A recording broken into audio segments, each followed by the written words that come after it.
साथियों, जम्मू कश्मीर में 4 राज्यसभा सीट्स के लिए इलेक्शन 24 अक्टूबर को होगा और इसके लिए मैं आपको बताऊं कि नेशनल कॉन्फ्रेंस की तरफ से 3 कैंडिडेट्स की जो है फाइनलाइज इसकी अनाउंसमेंट कर दी गई है। मैं आपको बताऊं कि जो 3 कैंडिडेट्स हैं इनकी अनाउंसमेंट आज जो जनरल सेक्रेटरी नेशनल कॉन्फ्रेंस के हैं अली मोहम्मद सागर उनकी तरफ से की गई और इसमें मैं आपको बताऊं नासिर असलम वानी जो advisor to Jammu Kashmir chief minister है उनकी तरफ से जो है आज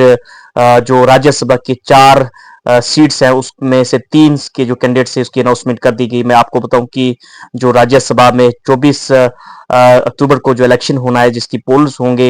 इसके लेके मैं आपको बताऊं कि जो 3 कैंडिडेट्स हैं इसमें जो राज्यसभा नेशनल कॉन्फ्रेंस की तरफ से चौधरी मोहम्मद रमजान, शमी उबवाई और सज्जाद किचलू ये जो है फिलहाल 3 कैंडिडेट्स को अनाउंसमेंट इसकी फाइनलाइज कर दी गई है। वहीं मैं आपको बताऊं कि 4th जो सीट्स है उसके लिए कहा जा रहा है कि जो टॉक्स है अंडरवे है, बातचीत जो है कांग्रेस के साथ चल रही है, लेकिन फिलहाल 3 कैंडिडेट्स जो है फाइनलाइज जो है नेशनल कॉन्फ्रेंस की तरफ से कर दिए गए हैं। वहीं मैं आपको बताऊं अलायंस के पास यानी कि नेशनल कॉन्फ्रेंस और कांग्रेस के पास 4th सीट के लिए 24 वोट्स हैं। बीजेपी कमांड्स के पास जो है 28 वोट्स हैं। फिलहाल जो है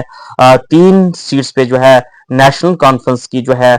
यहाँ जीत लग रही और 4th सीट पे भारतीय जनता पार्टी की। दोस्तों फिलहाल वीडियो को शेयर कीजिएगा, इस तरह की अपडेट्स के जो आपने यूट्यूब पे सब्सक्राइब नहीं किया सब्सक्राइब कीजिए, फेसबुक फॉलो कीजिए।